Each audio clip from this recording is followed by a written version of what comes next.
I think it is. I think this is a good moment for us, and especially we're playing without one of our best players. So to do that in those circumstances, we're really just proud of ourselves. The up shot won't fall.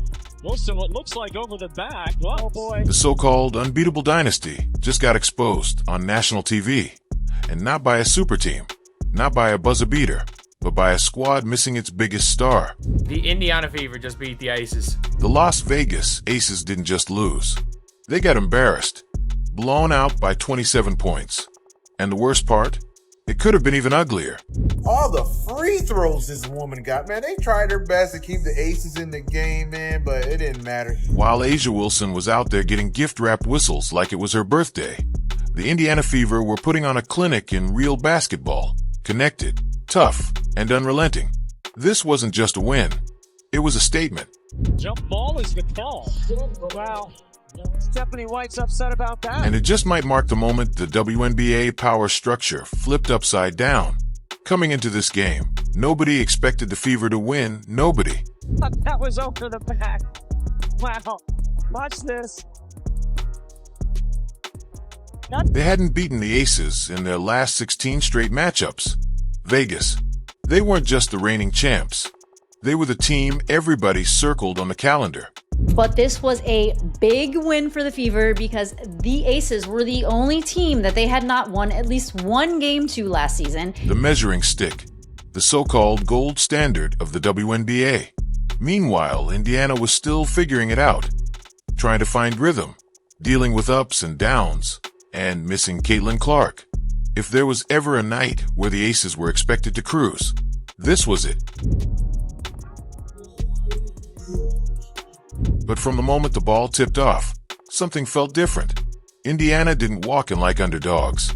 They walked in like a team that had heard enough of the hype. The league at 50% shooting 3 draws for charge. And was ready to bury it. And that's exactly what they did. Before Vegas could blink, Indiana had already landed the first punch, and then another. The Fever came out swinging, racking up the first 6 points, then stretching it to a jaw-dropping 21-4 lead by the end of the quarter. That's not just a good start. That's domination. Vegas looked stunned. So I think everyone's coming in with a level of focus every day, just right now knowing that, we do have a target on our backs and... No rhythm, no urgency, just standing around while Indiana attacked every gap, every loose ball, every mistake. The Fever weren't just scoring, they were manhandling Vegas in the paint, outscoring them 16-4 down low. On defense, they suffocated the so-called dynasty, holding them to under 29% shooting. And remember, this is a team that's supposed to flip the switch whenever they want. Well, the lights were off, and Indiana made sure they stayed that way.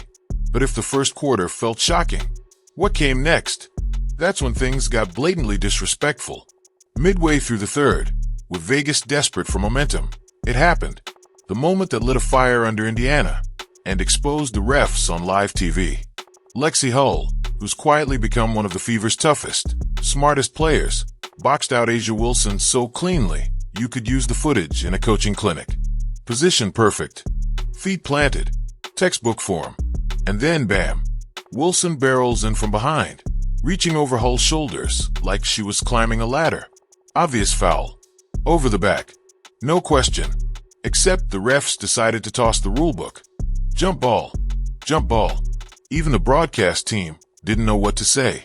Even fans watching AU basketball know what that was, a clear violation. It was one of those moments that usually shifts momentum, especially for a team like Vegas, with a rep for getting every benefit of the doubt. But here's what made it legendary. Indiana didn't blink. They didn't complain. They didn't lose their heads. They just got back to work. And what happened next made that blown call look completely irrelevant. If the first quarter was a warning, the second was a slaughter. Indiana didn't slow down. They pressed harder. They outscored the Aces 25-10 in the second quarter. And no, that's not a typo. The Fever shot a mind-bending 82% from the field. Vegas, a pitiful 24%. It wasn't even close. It wasn't even competitive. Paint points, Indiana went a perfect 6 for 6. Vegas, just 3 of 13. By halftime, it was 46-24. A 22-point lead that might as well have been 50. because the aces looked absolutely lifeless. And here's the kicker. Caitlin Clark wasn't even playing. While Wilson was racking up free throws and the officials were handing out lifelines, the Fever were playing connected, fearless basketball. At this point, it was obvious. The aces weren't just being outplayed. They were getting exposed. The third quarter was Vegas's last chance to make a push. They needed a spark, a rally, anything to stop the bleeding. Instead, they collapsed, even with the refs handing them possessions they didn't earn, like that ridiculous jump ball call. The aces couldn't capitalize. Their body language? Defeated. Their execution? Sloppy. Their chemistry? Nowhere to be found. Chelsea Gray, the supposed floor general, finished with 2 points, 5 turnovers, and looked like she was running through mud. She wasn't just quiet, she was invisible. Meanwhile, Indiana stayed locked in. They forced 17 turnovers, kept the aces stuck in the mid-20s shooting, and turned every defensive stand into fast break fuel. Kelsey Mitchell didn't let up. Aaliyah Boston kept pounding the paint. And Lexie Hull, she was everywhere, defending, rebounding, hitting timely shots. By the end of the third, it was 68-47. Vegas didn't just lose control of the game. They lost control of their identity. Here's the wild part. All of this, the blowout, the breakdown, the humiliation, happened without Caitlin Clark on the floor. But you wouldn't have known it by watching the bench. Clark was locked in the entire night, cheering, coaching, calling out plays, exploding out of her seat after big shots. She didn't need a uniform to lead. She owned that sideline. And on the court, her teammates delivered. Kelsey Mitchell dropped a cold-blooded 25 points with 6 dimes, slicing up the aces like it was personal. Aaliyah Boston, a two-way monster, 20 points, 7 boards, and made A'ja Wilson work for every bucket. And Natasha Howard, beast mode activated, a gritty double-double and the Commissioner's Cup MVP to go with it. Indiana didn't win on luck. They didn't squeak it out in the final minutes. They dominated with poise, with chemistry, and with no superstar on the floor. This wasn't just a good night. It was a statement. This team is deeper, tougher, and more connected than anyone thought. And they're only getting started. Let's talk facts. The Las Vegas Aces just posted their worst offensive performance in 15 years. They shot a horrifying 26% from the field. And if you remove A'ja Wilson's stat line, the rest of the team went 7-for-43.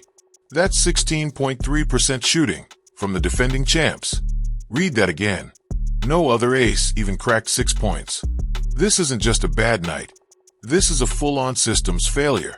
A'ja Wilson dropped 29 points, sure, but 11 of those came from the free throw line.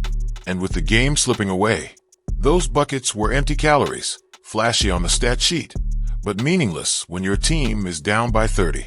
And then there's Chelsea Gray. This is the same player some people claimed was better than Caitlin Clark. She finished with 2 points, 2 assists, 5 turnovers. Let that sink in. This wasn't the Aces getting edged out. This was the face of the WNBA getting punked on national television by a team that wasn't supposed to be ready yet. But Indiana didn't care about reputations. They just came to dismantle the myth of Las Vegas, and they did it piece by piece. She didn't lead the team in scoring. She didn't dominate the highlight reels. But make no mistake, Lexie Hull was one of the most important players on the court that night. You want to talk about impact? Watch the film, not the box score. From the moment she checked in, Hull was relentless, defending multiple positions, fighting through screens, hustling on every single possession like her contract depended on it. She boxed out bigger players, stayed in front of quicker guards, and made every small, gritty play that never shows up in stat columns, but absolutely shifts the momentum of a game. And let's talk about that infamous play, the one that should have been called an over-the-back foul on A'ja Wilson. Lexie had perfect positioning, textbook technique. You could pause that replay and teach a middle school fundamentals class with it. She put her body in front, braced for contact, and grabbed the rebound like it belonged to her. Because it did. And what did she get for her effort? Wilson climbed over her back, and the refs handed Vegas a jump ball. No whistle, no foul, just a blatant disregard for the rules and an insult to a player doing everything right. Most players would have been rattled by that. Lexie, she locked in even harder. She didn't whine. She didn't protest. She got right back into position and went even more physical the next trip down. That's mental toughness. That's leadership without saying a word. You can have all the stars in the world, but if you don't have players like Lexie Hull, the glue players, the grinders, the ones who set the tone defensively and lift their team with hustle, you don't win these kinds of games. She's not flashy. She's not controversial. But ask her teammates, ask her coaches. They'll all tell you. Lexie Hull is the heartbeat of this team. And maybe, just maybe, it's time everyone else starts noticing too. Let's not pretend this game was perfectly called. In fact, let's be real. The officiating was downright embarrassing. From the opening tip, it felt like the Las Vegas Aces were playing with an extra sixth man. And he wore stripes. A'ja Wilson got every whistle imaginable. Hands in the air. Foul. Slight contact. Foul. A defender breathing too hard on her. You guessed it, foul. She shot 13 free throws, while the entire Fever roster combined for just 17. That's not just a disparity. That's an agenda. Then came the now infamous moment, the one that will live on WNBA Twitter forever. Lexie Hull, boxing out perfectly. A'ja Wilson, clambering over her back like a linebacker. And somehow, the call is a jump ball. Even the broadcasters sounded stunned. Fans in the arena were booing. People watching at home were pausing their TVs in disbelief. It wasn't just a missed call. It was a slap in the face to anyone who knows basketball. And when Stephanie White finally snapped and got hit with a technical foul, it wasn't because she lost her cool. It was because she had watched her team play nearly 3/4 of flawless basketball, only to be punished by a whistle that seemed determined to keep the Aces in the game. But here's where the story flips, and flips hard. Because even with all the breaks, even with all the charity from the refs, even with the league's brightest star being handed the benefit of every doubt, Vegas still got cooked. That's what makes this win even more satisfying for Indiana. They weren't handed anything. They had to take it. They had to keep their composure, keep their intensity, and bury a team the officials clearly wanted to protect. So yeah, the officiating was awful. But in the end, it made the victory even sweeter. Because the Fever didn't just beat the Aces, they beat the system. You want to know one of the biggest differences between the Fever and the Aces in this game? It wasn't just shooting percentage. It wasn't just energy. It was coaching. Because while Becky Hammon stood there looking like she was watching a car crash in slow motion, Stephanie White was orchestrating a basketball symphony. This wasn't just a good night for the players. It was a masterclass in sideline leadership. From the opening tip, White had her team dialed in. Her rotations were tight. Her substitutions were timely. Every adjustment Vegas tried to make, White was one step ahead. When the Aces tried to go small to push the tempo, she kept Boston in to punish them in the paint. When Vegas sent doubles, she spaced the floor and let Mitchell cook one-on-one. When things started getting physical, she didn't tell her players to back down. She told them to push harder. And let's not ignore the emotional tone she set. Stephanie White was on her feet the entire game, coaching every possession, clapping through every defensive stand, calming players during dead balls, and challenging the refs when it mattered most. But her defining moment came in the fourth quarter, and it wasn't a drawn-up play or a timeout. It was when she finally lost it on the officials. After watching Lexie Hull get bulldozed on a rebound and then penalized with a jump ball, White exploded. Not recklessly, not unhinged, but with the precise fury of a coach who knew her players were being disrespected and who refused to stay silent. She took the tech, and her team fed off it. That moment told the Fever, I've got your back. And from that point forward, Indiana didn't just play hard, they played fearless. Meanwhile, Becky Hammon, usually confident, usually animated, looked flat.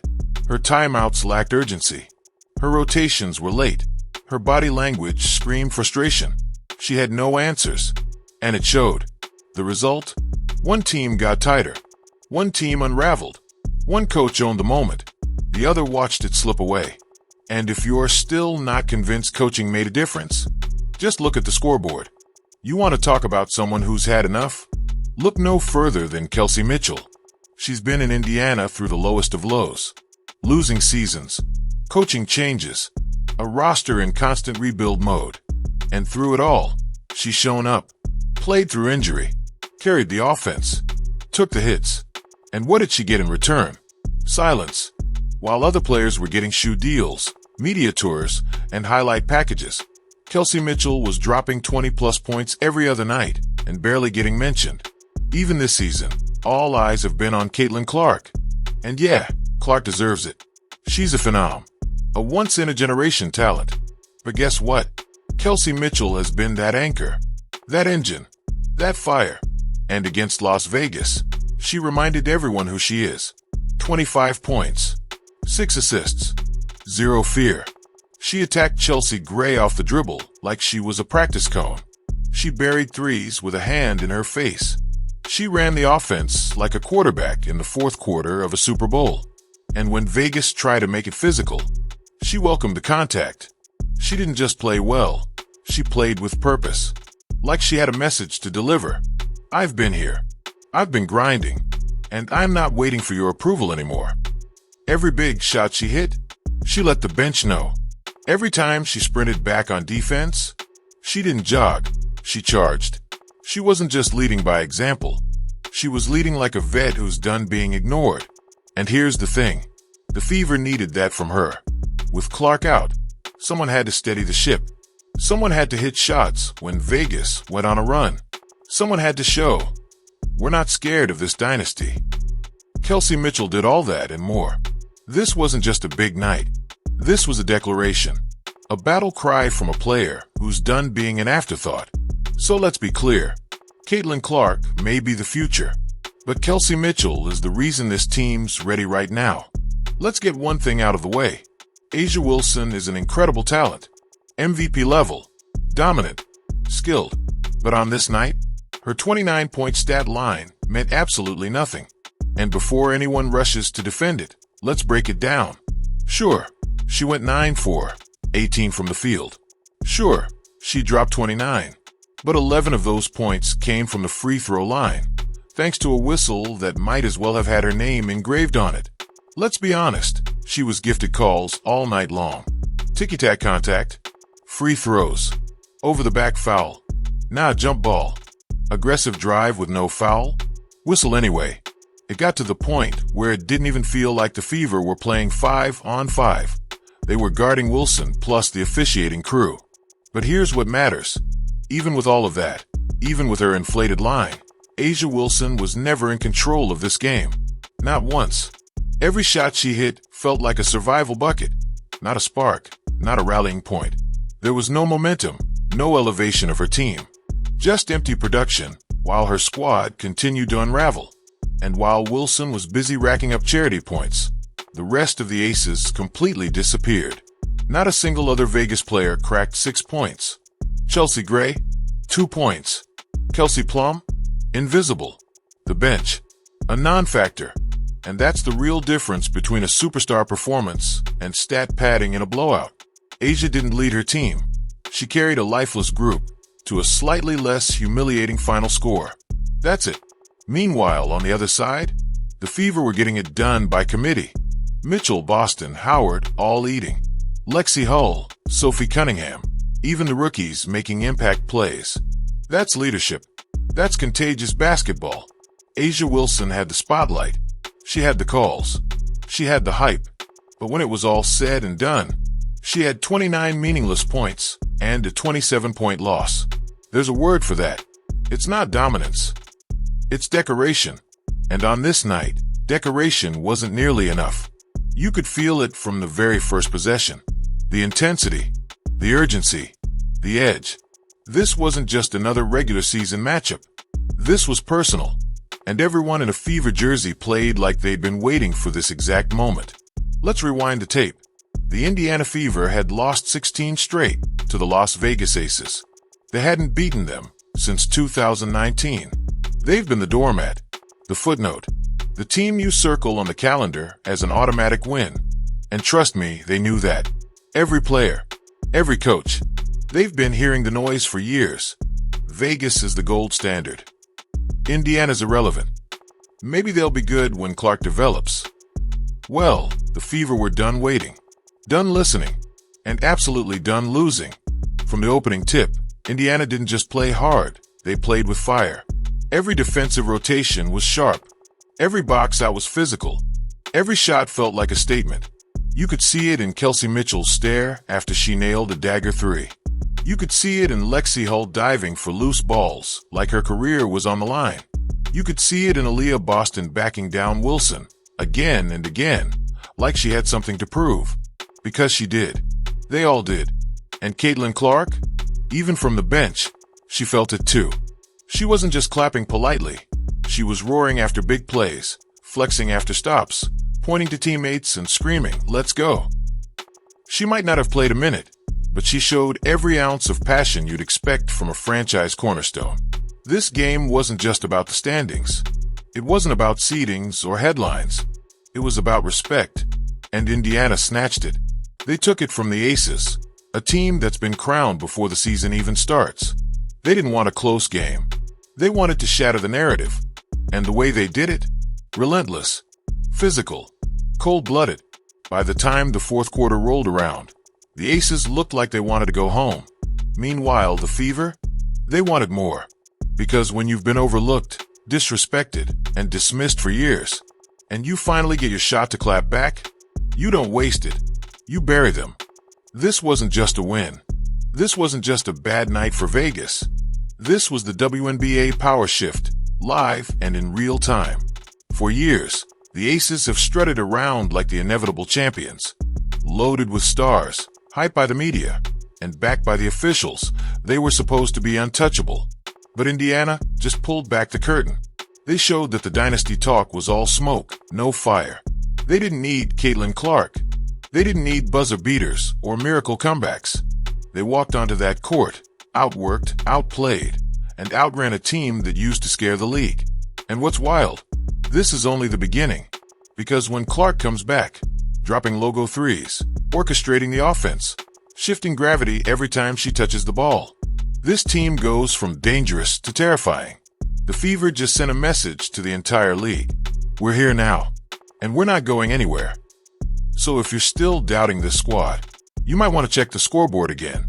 Indiana 81, Las Vegas 54. No excuses, no flukes, just a team playing the right way and taking over the league.